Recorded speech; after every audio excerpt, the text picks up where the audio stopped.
It's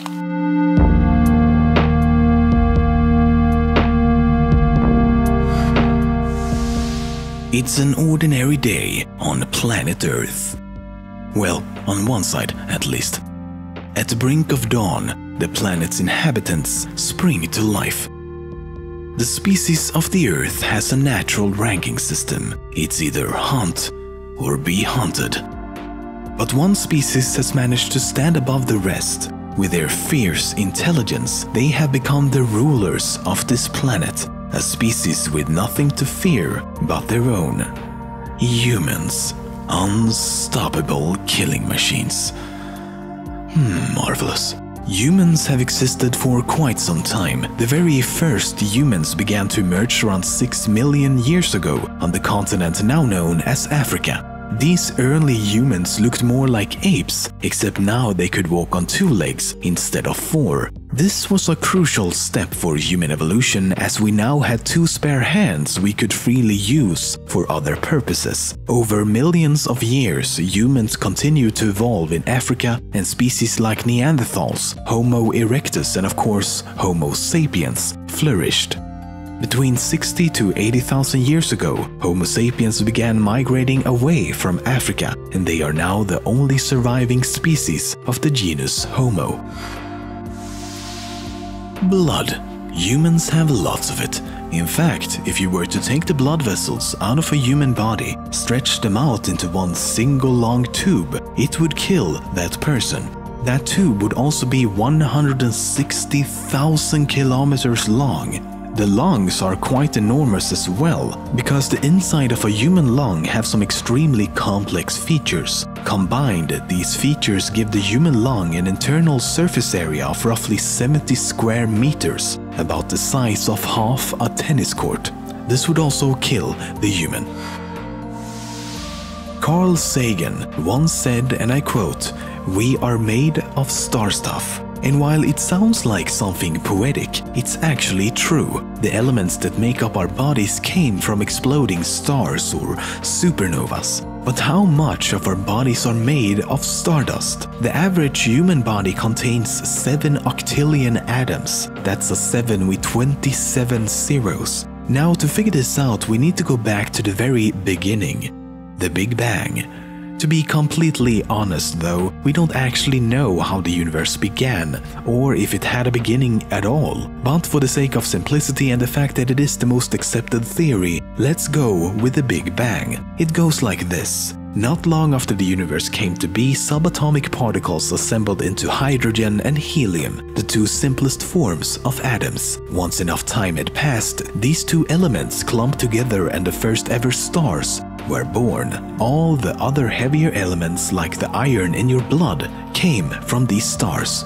So all we really need to do is figure out how much hydrogen and helium our bodies contain and then subtract that from 7 octillion. Turns out that we basically have no helium in our bodies and roughly 4.7 octillion hydrogen atoms. So 7 minus 4.7 gives us 2.3 octillion atoms that came from the stars. In other words, humans are a little more than 30% stardust.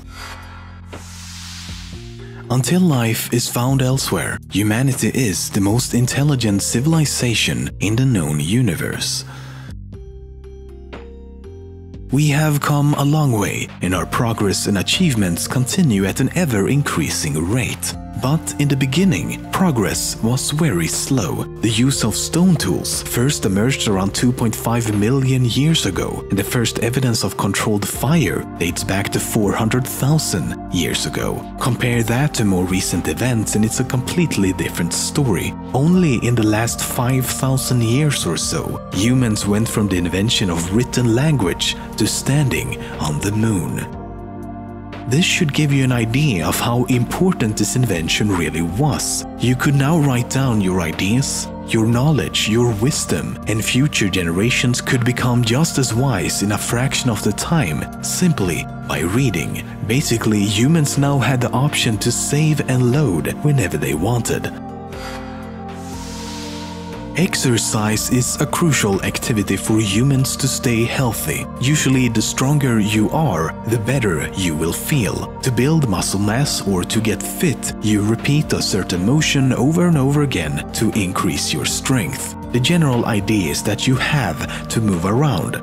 Or do you? A study from 2007 tested 3 groups of people for 2 weeks. The first group did nothing outside of their usual routine. The second group exercised one specific muscle 3 times a week. Now, the third group were given instructions to only imagine doing the same type of exercise as the second group 3 times a week.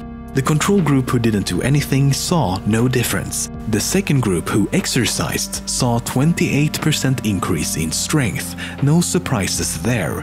But the third group who only imagined exercising saw 24% gain in strength, almost as much as the group who actually worked out. How or why this works, we don't really know. 15% of people are missing the muscle named palmaris longus. To see if you have it, stretch out your hand and touch your pinky with your thumb. Now, by flexing the wrist, you should see a thin muscle right in the middle like this. If it's not there, you're one of the 15%. When we think of the fastest creatures on the planet, humans usually aren't very high up on that list. But when it comes to efficiency and endurance, it's a different story. In fact, over long distances, humans can outrun nearly every other animal on the planet. Our anatomy suggests that millions of years ago, running prey to death was a tactic used by primitive man to survive on the African savanna. There are many reasons why we are such good long-distance runners. For example, our bodies can sweat to regulate temperature, which means we can maintain a faster pace for far longer. Many animals simply can't do that. So once their internal temperature reaches a certain point, they are forced to stop or at least slow down. We can also breathe at a very fast pace compared to many other animals. Basically, human bodies are finely tuned running machines. Well, some human bodies. In the same way that fireflies and deep-sea animals glow to illuminate their surroundings and to attract possible mates, humans also glow in the dark. Human bioluminescence is a side effect of chemical and metabolic reactions within our bodies. In fact, all animals emit a small amount of light as a result of this, but the light we emit is 1,000 times weaker than what the human eye can perceive. Throughout history, humans have been standing up. Let me explain. We began as hunters and gatherers. We were constantly on our feet. It was necessary to our survival and everyday tasks. We simply couldn't afford to sit around watching YouTube videos about the dangers of sitting. In essence, we only sat down if we needed to rest and/or eat. But as technology progressed, we became lazy. We started sitting down a lot more. Take myself as an example. Both my job and many of my hobbies require me to sit down for entire days on end. In my defense though, I am doing other things to counteract the negativities of sitting. Or so I thought. Turns out that sitting down is a serious risk to your health, despite of how much you work out or try to move around. The benefits of exercise are heavily outweighed by the negative effects of sitting. It makes you fat, increase the risk of heart-related diseases, higher risk of diabetes, gives you severe back and neck problems, and makes your bones a lot weaker, especially in your legs as they are not used at all when you're sitting. But the most alarming fact is that it significantly lowers your life expectancy. A study that was conducted over an 8-year period reveals that if you're sitting down more than 7 hours per day, you have a 61% higher risk of dying compared to people who sit less than 2 hours per day. Researchers say that the only thing you can do to counteract this is by not sitting. Just working out on the side isn't enough. It's the fact that you're sitting down at all that slowly kills you. Brought to you by someone who definitely didn't spend the entire time of making this video sitting down. From out here, the planet looks peaceful.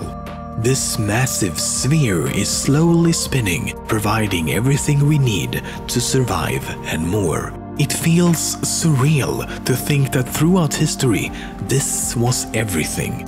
This planet was our universe. Beyond the sky was just as inconceivable to them as beyond the universe is to us. It almost looks indestructible. Surely nothing as tiny as a human could possibly have any effect on this grand planet we call home. For the past 40 years, the Earth has lost half of its wildlife. Meanwhile, the human population has gone from just under 4 billion to 7.2 billion. If this can't convince us that there's something wrong with the way we live, it makes you wonder if anything can. But let's keep going. Forests cover 31% of the land area on this planet. They produce vital oxygen and provide homes for millions of unique and exotic animals. Obviously, we need to get rid of that. So far, we managed to cut down half of the forests around the world, and we're only getting better and more efficient at it. In other words, we are winning. Wow, winning! We are also winning against the climate. Take this nice illustration for example. Dark blue indicates areas cooler than average, and yellow and red indicates how much we are winning.